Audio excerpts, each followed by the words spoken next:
How to prepare for your annual review so that you can make more money year after year. Okay, so this is a very simple step process that you can put in place, and it just requires some preparation work from you. So let's go through the steps.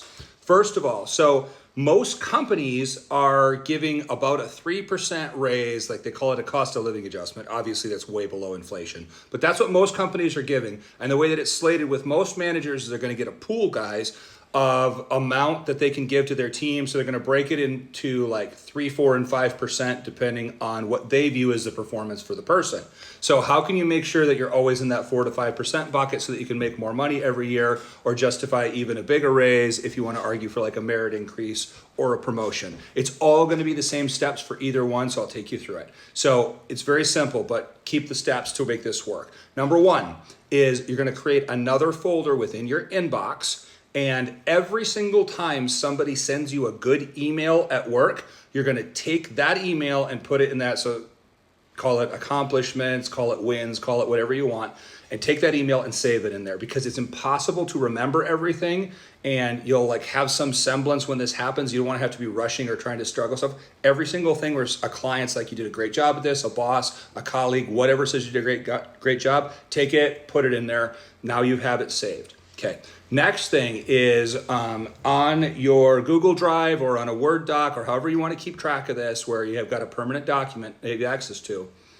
I want you to start from today forward, making a list of wins as you go through on any big projects that you work on, any big clients that you land or keep when there's a problem. Anything that you do other than that, like I answered Bob's email or answered Steve's call, but like anything that you do that's a win in the month that it happened in. So if it's in June of 25, 625, worked on the Johnson project and helped bring it through, a $10 million contract for the company, whatever it was. So it can be generalized in just one sentence, but keep track of them, because what happens is that systemically you kind of get away from it. You get into your current work and all that kind of stuff. But every time you do anything that's like a good win or that you're part of a big project, you've got to notate that as you go. Then it's very important that you can ask your colleagues, you can ask your boss, when do we do annual reviews here? And they'll be like, we usually do them, the first of the year, or we do them on the two most common times are either the first of the year at the start of the year in first quarter, or when your yearly anniversary date is. But most companies have a specific quarter that they want them done in. Like you have to be done by 3/31. It's like a very common thing for a lot of big companies, guys.